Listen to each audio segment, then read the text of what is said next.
ഞാൻ റീസെൻ്റ്ലി ഇങ്ങനെ കുറേ ത്രില്ലേഴ്സൊക്കെ കണ്ടിട്ട് ഒരു ചേഞ്ചിന് വേണ്ടി ചുമ്മാ നെറ്റ്ഫ്ലിക്സിൽ കണ്ട ഒരു പടം കണ്ടതാണ്. പടത്തിൻ്റെ പേര് ലേബർ ഡേ എന്നാണ്. ഇതൊരു സ്ലോ ഡ്രാമ റൊമാൻറ്റിക് പരിപാടിയാണ്. ഇതിനകത്തൊരു ഡയലോഗ് ഉണ്ട്. അതായത് കള്ളം പറയാനേക്കാളും ഭയങ്കര ഈസിയാണ് സത്യം പറഞ്ഞുകൊണ്ട് ഒരാളെ തെറ്റിദ്ധരിപ്പിക്കുകയാണ്. അപ്പോൾ നിങ്ങൾ ഫ്രീ ആയിട്ടിരിക്കുമ്പോൾ കണ്ടു നോക്കുക. ഇതിൻ്റെ ഒരു പ്ലോട്ട് പറയുകയാണെങ്കിൽ ഇതിലെ നായിക കേറ്റ് വിൻസ്ലെറ്റ് ആണ്.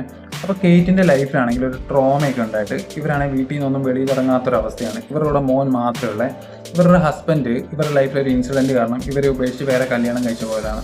അങ്ങനെ സ്കൂൾ തുറക്കാറാകുമ്പം ഇവരൊരു ഷോപ്പിങ്ങിന് പോകുന്നതാണ്. ഇതിനകത്ത് നായകനാണെങ്കിൽ ജയിലൊക്കെ ചാടിയിട്ട് ഇങ്ങനെ ഒളിവിൽ നടക്കുന്ന ഒരാളാണ്. ഇയാൾ ഇവരുടെ വീട്ടിൽ വരുന്നതും കുറച്ച് ദിവസം ഇവർ ഒരുമിച്ച് താമസിക്കേണ്ടി വരുന്നതാണ് ഈ സിനിമയുടെ തുടക്കം. ഒരു പക്ഷേ ഇവർ രണ്ടുപേരും ഫാമിലി ലൈഫൊക്കെ ഇങ്ങനെ ആഗ്രഹിക്കുന്നുണ്ടായിരിക്കും. അങ്ങനെ ഇവർക്കിടയിൽ ഒരു ഇമോഷണൽ കണക്ഷൻ ഉണ്ടാകുന്നതും ഒരു ഫാമിലി പോലെ മാറുന്നതൊക്കെയാണ് ഈ സിനിമയുടെ ബാക്കി കഥ. അതിനുശേഷം കുറേ സംഭവങ്ങളൊക്കെ ഉണ്ടാവും. ഈ വീട്ടിലെ സീനൊക്കെ കാണിക്കുന്നുണ്ടല്ലോ, അതൊക്കെ നല്ല രസമാണ്. നിങ്ങൾ സിനിമ കണ്ടു തന്നെ നോക്കുക. പിന്നെ ഈ സ്റ്റോറിയിൽ ലോജിക്കൊക്കെ നോക്കാൻ പോയി കഴിഞ്ഞാൽ ചിലപ്പോൾ അത്ര കൺവിൻസിങ് ആവണമെന്നില്ല. അപ്പോൾ നിങ്ങൾ ഫ്രീ മൈൻഡോടെ ഒന്ന് കണ്ടു നോക്കുക. ഇഷ്ടം നല്ല സാധ്യതയുണ്ട്.